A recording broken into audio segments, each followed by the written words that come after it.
নির্বাচনের আগে মৌলিক সংস্কারের দিকে গুরুত্ব দিচ্ছেন রাজনৈতিক দলের নেতারা। সুশাসনের জন্য নাগরিক আয়োজিত আলোচনায় নির্বাচন ব্যবস্থা সংস্কারের উপর জোর দেন বিভিন্ন দলের প্রতিনিধিরা। এদিকে সরকার একটিমাত্র দলের কথা চিন্তা করে সিদ্ধান্ত নিচ্ছে বলে মন্তব্য করেন কেউ কেউ। আরিফিন শাওনের রিপোর্ট।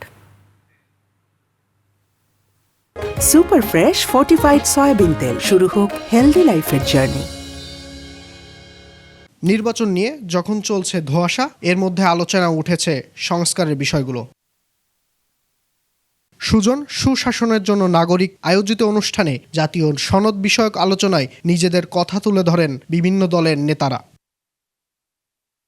দলগুলোর দাবি, মৌলিক সংস্কার আগে সম্পন্ন করা প্রয়োজন। মৌলিক সংস্কার যেগুলো নিয়ে রাজনৈতিক দলের যেগুলোর ক্ষেত্রে সংবিধান সংশোধন দরকার, যেগুলো স্পর্শকাতর, যেগুলোর ব্যাপারে রাজনৈতিক ঐক্যমত্য সৃষ্টি হওয়া দরকার, সেগুলোর ব্যাপারে আলাপ আলোচনা হচ্ছে। আমাদের গণতান্ত্রিক প্রতিষ্ঠানগুলোকে সংস্কার করতে হবে, আমাদের জুডিশিয়ারিকে সংস্কার করতে হবে, আমাদের দুদককে সংস্কার করতে হবে।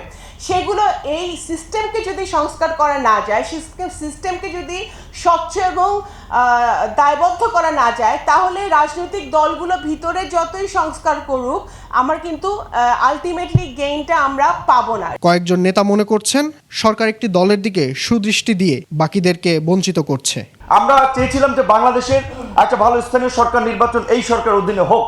নির্বাচন সরকার করতে সাহস পায়নি, শুধুমাত্র বিএনপি একমত না। এই কারণে নির্বাচনের আগে মৌলিক সংস্কার না করলে পরবর্তী সরকার বিপদে পড়বে বলে মনে করেন কেউ কেউ। প্রধানমন্ত্রীর ক্ষমতা কমানো থেকে শুরু করে তার ক্ষমতার জবাবদিহিতা, বিকেন্দ্রীকরণ এবং ভারসাম্য, এটাই আমাদের মূল কথা। এর আগে দেশব্যাপী 15টি নাগরিক সভায় সাধারণ জনগণ এবং বিশেষজ্ঞদের মতের ওপর ভিত্তি করে একটি সনদ প্রস্তাবনা দেয় সুজন। আরিফিন শাওন, 21 টেলিভিশন, ঢাকা।